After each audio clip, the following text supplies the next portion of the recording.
ब्रोटो की blue sword बिल्कुल broken है, जो उसे पहले से ज्यादा स्ट्रॉन्ग बना रही है और पहली बार कर्म दिखाता हुआ भी। पर यहाँ एक ट्विस्ट है, नारुतो की बेटी हिमाबारी, वो मर जाएगी अगर सब कुछ प्लान के हिसाब से नहीं हुआ। दो ब्लू वॉर्टेक्स चैप्टर 28 में पेश भट्टा है, जहाँ इनोजिन तुरंत एक नया जुत्सु सीखता है, जो कशिन कोजी ने फ्यूचर देखकर पता किया। वो सिर्फ एक दिन में सीख लेता है, जबकि बोरुटो भी साथ है। इम्प्रेस्ड है, पर इनोजिन अपनी एटीट्यूड दिखाते हुए कहता है कि वो सिर्फ कोनाहा और हिमावारी को मारने से बचाने के लिए ये सब कर रहा है। इस पर बोरुटो काफी अच्छा क्लैप बैक देता है। ओमनीपोटेंस को ये इडियट समझ नहीं आता कि वो दुश्मन है, और उससे ये नहीं पता कि बोरुटो हिमावारी का भाई है। तो हमारा एमसी कहता है कि सिर्फ इसलिए कि वो अपनी बहन से प्यार करता है और उससे शादी करना चाहता है, वो उससे एक्सेप्ट नहीं करता। एक्चुअली अगर उसने कभी उससे रूना दिया तो वो खुद उसके पास जाकर उसकी गंदी हेयरकट की वजह से उसका सर काल करने का रिवेंज लेगा। अब जैसे बोरुटो टेलीपोर्ट हो जाता है, ब्रो शॉक में है और वहाँ फ्रोजन है। इनोजिन को समझ नहीं आता कि बोरुटो इतना प्रोटेक्टिव क्यों है, और फिर वो सभी दुनिया की प्रॉब्लम्स का इल्जाम उस पर लगा देता है, जबकि उसको क्रिकेट की आवाजें सुनाई देने लगती हैं, क्योंकि कूजी वहाँ साइलेंट खड़ा है, जनता है कि बोरुटो ने उसका काम तमाम कर दिया। मेरे लिए मैं इतने लेवल की डिसरिस्पेक्ट बिल्कुल नहीं सहूंगा। फिर सीन वापस इंटरोगेशन पर शिफ्ट हो जाता है, जो डैम के पास हो रहा है, जहां वो किसी रैट को ढूंढ रहे हैं। कोनाहा ट्रैश। मारू को छोड़ दिया गया क्योंकि चैप्टर 27 में समझा गया कि वो इतना समझदार नहीं है कि ऐसे रोल को प्ले करे। पर इनो के अपने शक हैं। वो सेंसरी यूनिट को डिस्कॉर्ड कॉल करता है ताकि सभी लॉग्स और कम्युनिकेशन लाइंस चेक कर सके निंजास के बीच, देखने के लिए कि क्या सीक्रेटली ये लोग कुछ छुपा रहे हैं। लेकिन उससे कोई रिजल्ट्स नहीं मिलते, क्योंकि शिकामारू 5D चेस खेल रहा है, एक हिडन लाइन का इस्तेमाल करके, जो ट्रेस नहीं की जा सकती। इस बीच अगला शिकार इंटरोगेशन का है मिट्सकी, वही असल आदमी जिसने बोरुटो को चैप्टर में फ्री किया। 14 उसकी ओमनीपोटेंस तब फ्री हुई जब उसने बोरुटो से लड़ाई की, और तब उसने रियलाइज किया कि वो सच में अपने चंद का बेटा है। अब जब उससे क्वेश्चंस पूछे जा रहे हैं, हम देखते हैं कि बोरुटो सुमीत से मिलने जाता है अपनी अपग्रेडेड तलवार लेने के लिए। ये अब पहले से ज्यादा पावरफुल हो गई है। सुमीत बताता है कि ब्लेड की सभी ताकत और कटिंग एबिलिटी मैक्स्ड आउट है अब, लेकिन ये ब्लेड अब ऑटोमेटिकली उसकी उचिहा ब्लेड जुत्सु को मेंटेन करेगी, इसे चक्र और इलेक्ट्रिसिटी से कोट करेगी।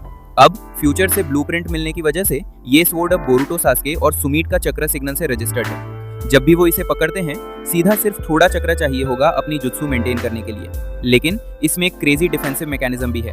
अगर जुर्रो या कोई ओपोनेंट स्वॉर्ड को बोरुटो के अगेंस्ट यूज करने की कोशिश करेगा, तो ये उनका चक्र मैसिव और कंटिन्यूअसली 0 तक ड्रेन कर देगा, जैसे ओल्ड प्रोटोटाइप ने चैप्टर 8-12 में किया था। ये एक फैंटास्टिक स्ट्रैटेजी बन सकती है, जैसे जुर्रा जैसे ओपोनेंट्स को धोखा देने के लिए या मामुशी के क्लोन को वीक करने के लिए। याद रहे कि चैप्टर 27 में जितने ज्यादा क्लोन्स वो प्रोड्यूस करेगा, उतना ही स्टूपिड वो होता जाएगा। मतलब जब उन्हें लगता है कि उनके पास एडवांटेज है, वो धीरे धीरे हटे जाएंगे। लेकिन अपग्रेड्स यहाँ पर खत्म नहीं होते। लोग सुमेर क्लेम करता है कि ये स्वॉर्ड एक स्पेशल मटेरियल से बनाई गई है, जो बाद में रिवील किया जाएगा। अब स्पेकुलेशन के थ्रू हम कह सकते हैं कि ये गॉड ट्री का मटेरियल हो सकता है। तो एनिमीज जैसे जुरा या हिदारी जो गॉड ट्री से जुड़े हैं, वो इससे वीक होते या उनका चक्र ज्यादा ड्रेन होता, क्योंकि वो सेम सोर्स से बने हैं जो उनकी एग्जिस्टेंस में इंटरफियरेंस क्रिएट करता है। मुझे कमेंट सेक्शन में बताना कि आपका क्या स्पेकुलेशन है इस स्पेशल मटेरियल के बारे में।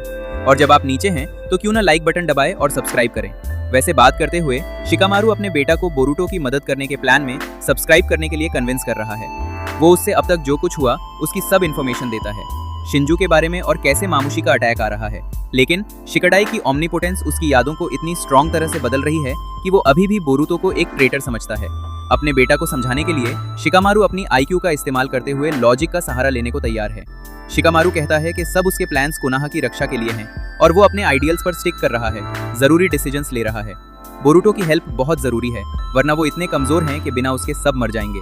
शिकडाई को याद आता है कि हिमारी वो थी जिसने कहा था कि वो बोरुटो की मदद करना चाहती है और स्टूपिडली शिनोबी बन गई इसलिए। याद रहे कि हिमावारी ने ये चैप्टर 1 में कहा था, उसका स्ट्रांग होने का रीजन सिर्फ अपने भाई की मदद करना है। तब शिकडाई को ये सुनकर बिलीव नहीं हुआ, लेकिन हिमारी ने कहा कि अगर सब गलत हैं, अगर जो हम उसके बारे में कह रहे हैं वो सच नहीं है, क्योंकि उसकी यादें उससे बताती हैं कि बोरुटो उनसे बिल्कुल अलग है। उसका ये भी कहना है कि उसने नारुतो को नहीं मारा। उसके दिमाग में कावाकी, जो अब बोरुटो है, उसने डेल्टा से उसकी रक्षा की अपना हाथ टूट के। तो सब कुछ समझने की जरूरत है। हर हाल में शिकडाई होकाक के ऑर्डर पर मिशन ज्वाइन करता है, मगर उसका टीममेट इनोजिन को समझाया जाता है कि कशिन कोजी की फ्यूचर टेलिंग एबिलिटी कैसे काम करती है।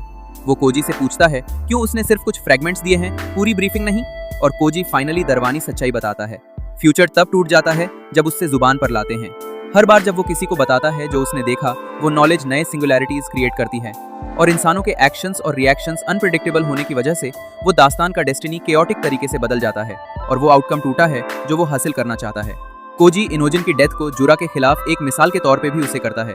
अगर उसने ये जाना होता कि वो हिमावारी की रक्षा करते वक्त मर जाएगा तो वो थोड़ा रुकता और हिमावारी का पावर भी 9 टेल्स के साथ नहीं जगता और सर्वाइवल की जमाने के सिलसिले में कभी नहीं होता। तो कोजी चुप है क्रिप्टिक बने बिना, लेकिन क्योंकि ज्यादा नॉलेज आइडियल फ्यूचर को खत्म कर देता है, वो बस इतना दे सकता है कि वो काम करे बिना फ्रीज होने लगे और शिकमारू और बोरुटो पर ट्रस्ट करे और बाकी का रास्ते नेविगेट करे जब वो चुपचाप किस्मत को आगे बढ़ाता है। लेकिन सबसे बड़ा कैच ये है कि कोजी खुद नहीं जानता अगर उसका फैसला सही है या नहीं जब तक वो वाकई नहीं होता।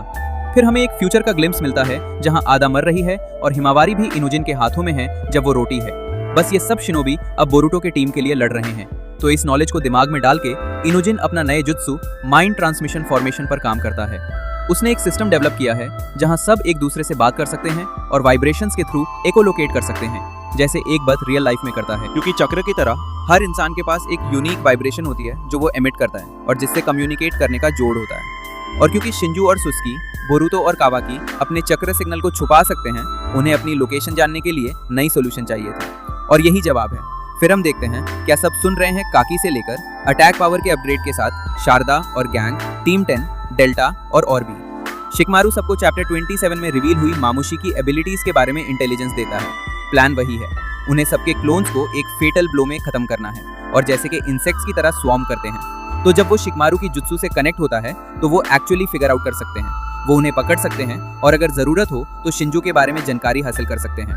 इस बीच इनोजिन भी शिकमारू को हर निंजा की पोजीशन का लाइव सेंसरी मैप दे रहा है और वो जानते हैं कि जब बोरुटो लीफ विलेज में मूव करेगा तो हाफ लीफ के फोर्सेस, निंजाज, पुलिस और सब उस पर स्वॉर्म करने वाले हैं क्योंकि वो नंबर 1 मिसिंग 9। अब तो ये फुल ऑन स्ट्रैटेजी मैच बन गया है और यहाँ नॉस्टैल्जिया आता है। क्यों?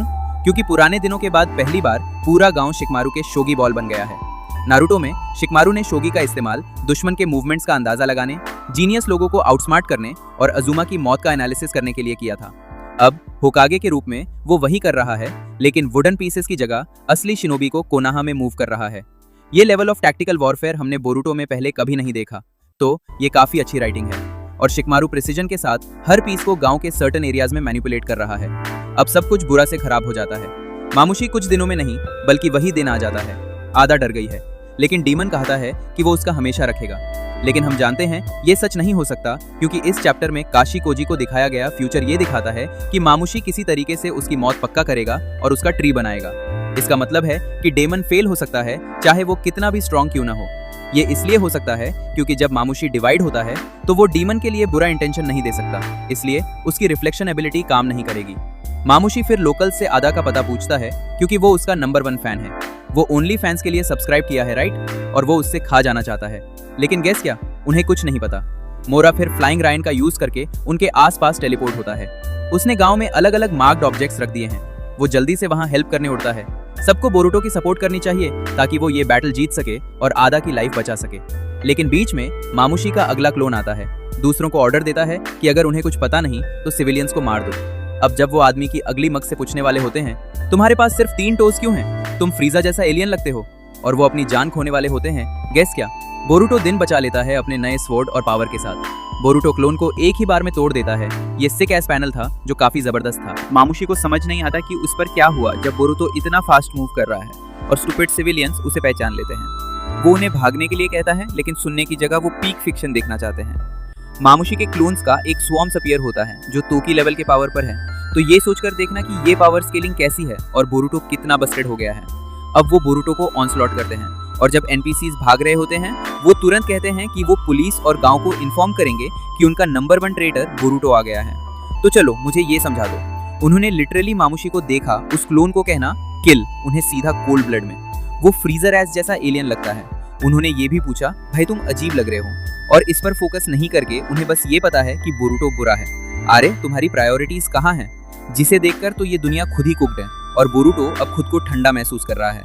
उससे पता है किसी के इनोसेंस को वर्ड ऑफ माउथ से कन्विंस करने का कोई पॉइंट नहीं है, जैसे उसने पहले चैप्टर्स में कहा था, क्योंकि ये सिर्फ पॉलिटिक्स और danger, even potential civil war का लीड करेगा। याद है जब कावाकी ने उससे पूछा, तुमने सबको सच क्यों नहीं बताया? और वो बोला, क्या फायदा, लोग डम है। अब जब एनपीसीज भाग रहे हैं, बोरुटो अपने तरीके से समस्या से निकल रहा है, लेकिन नंबर्स की वजह से उन्हें ज्यादा एड कर रहे हैं। वो उससे दीवार पर धक्का देते हैं। फिर वो एक फायर जुत्सु अनलीश करते हैं, इतने बड़ा कि गांव को जला सकता है। इसका नतीजा ये होता है कि बोरा अपना कर्मा पहली बार इस्तेमाल करता है सब कुछ एब्जॉर्ब करने के लिए, कह रहा है कि वो इससे यूज करने पर अजीब फील कर रहा है। ये पहली बार है जब उसने बरसों बाद ये पावर अनलीश किया है और देखते हुए उसने मशीकी के साथ डील कर रखा है अगर कुछ गलत होता है, जैसे सिर्फ कुछ चैप्टर्स पहले। ये सिर्फ ट्रबल का सिग्नल है। अब के साथ ही बोरुटो का सबसे स्ट्रेटेजिक फाइट शुरू होता है क्योंकि ये सिर्फ शुरुआत है। हम प्यूरे आई को भी देख सकते हैं क्योंकि ये भी मामुशी के लिए परफेक्ट काउंटर हो सकता है। अब और भी पीक फिक्शन एंजॉय करने के लिए ये वीडियो देखो जो आपके स्क्रीन पर है।